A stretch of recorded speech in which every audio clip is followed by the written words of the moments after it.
अगर आपकी रात की ट्रेन किसी ऐसे स्टेशन पर रुके जिसका नाम आपने कभी नहीं सुना, जहां कोई अनाउंसमेंट नहीं होता, जहां कोई चाय वाला नहीं चिल्लाता और जहां सिर्फ ठंडी हवा और टूटी फूटी लैंप जलती है, तो सावधान हो जाइए, क्योंकि खिड़की के पार कोई देख रहा है। एक चेहरा अध जला सा, आंखों में सिर्फ स्याह अंधेरा लिए हुए, और अब जब वो आपको पहचान चुका है तो आपका पीछा वो कभी छोड़ेगा नहीं। यह है रेल की खिड़की से झांकती आंखें, एक सच्ची डरावनी कहानी। यह सच्ची घटना 2014 की है। उस समय 3 दोस्त रेल से यात्रा कर रहे थे। इस सच्ची घटना के बारे में सुनते हैं। तूने भी देखा ना, वो खिड़की में कोई था।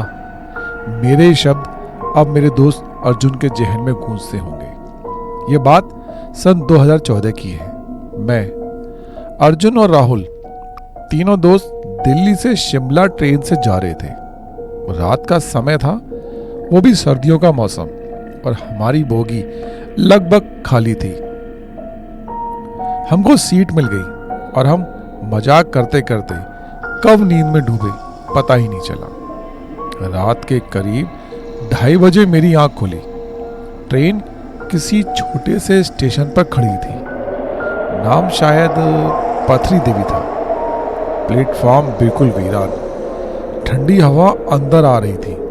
लेकिन जो बात अजीब थी वो ये कि एक खिड़की के पास, जिसके शीशे में धुंध जमी हुई थी, कोई चेहरा झांक रहा था। चेहरा अध जला, आंखें ऐसी सूनी और बूझी हुई। मैंने झटके से अपनी आंखें मली और गौर से देखा, लेकिन वहां कोई नहीं था।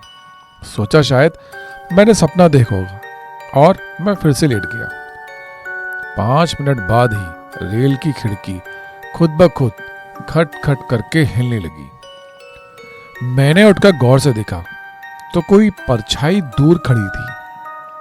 तभी ट्रेन ने सीटी दी और वो धीरे धीरे चल पड़ी। मैंने चैन की सांस ली।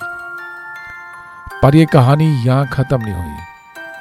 अगले स्टेशन पर अर्जुन की तबीयत अचानक बिगड़ गई। उसके सीने में बहुत जलन हो रही थी और उसकी आंखों में एक अजीब सा डर था।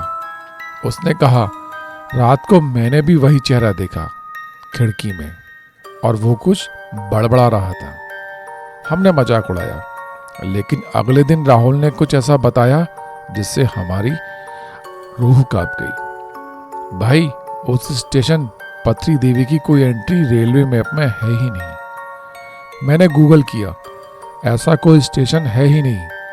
अब हमें भी डर लगने लगा। मैंने ट्रेन की टिकट चेक की और उस टाइमिंग पर कोई भी स्टॉपेज स्टेशन में बीच में था ही नहीं।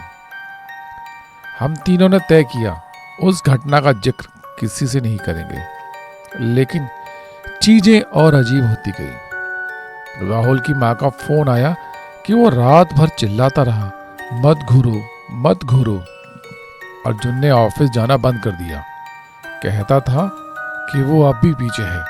वो चेहरा मुझे सोने नहीं देता, और मैं आज भी नींद में उस चेहरे को देखता हूँ। धुंधली खिड़की के पार, अध जली आंखें और फुसफुसाती आवाज। मैंने पहचान लिया ना, अब चैन से नहीं जी पाएगा। ये कहानी अब इंटरनेट पर नहीं मिलेगी, शायद रेलवे रिकॉर्ड में भी नहीं। लेकिन अगर तुम रात को ट्रेन में हो और कोई स्टेशन आता है जो नक्शे में नहीं है, तो खिड़की के बाहर मत देखना। हो सकता है कोई तुम्हारा इंतजार कर रहा हो। उस घटना के कुछ महीनों बाद अर्जुन की हालत और बिगड़ गई। उसने एक रात अपने कमरे की खिड़की पर कुछ देखा, और अगली सुबह उसकी लाश उस खिड़की के पास मिली। आंखें फटी हुई, चेहरा डर से डरा हुआ, और हाथ में वही टिकट था जिस पर पथरी देवी स्टेशन का नाम लिखा था, लाल स्याही से। राहुल का तो मानसिक संतुलन बिगड़ गया। उसे हर जगह वो चेहरा दिखने लगा, और वो वही बड़बड़ाता रहता, खिड़की मत खोलो वो आ जाएगी, खिड़की मत खोलो वो आ जाएगी। और मैं अब भी अकेले ट्रेनों में सफर करता हूँ, लेकिन हर बार जब रात के वक्त खिड़की पर कोई परछाई दिखती है तो मैं नजरें फेर लेता हूँ। क्योंकि मैं जानता हूँ वो चेहरा सिर्फ एक बार नहीं आता, वो तब तक पीछा करता है जब तक तुम उसे पहचान ना लो, और एक बार पहचान लिया तो वो तुम्हें चैन से कभी जीने नहीं देगा। तो अगर अगली बार ट्रेन में सफ़र करते वक्त कोई स्टेशन बिना नाम के दिखाई दे या खिड़की के बाहर से कोई झांकता दिखे, तो बस अपनी आंखें बंद कर लेना, क्योंकि इस बार शायद वो तुम्हारे लिए आया हो।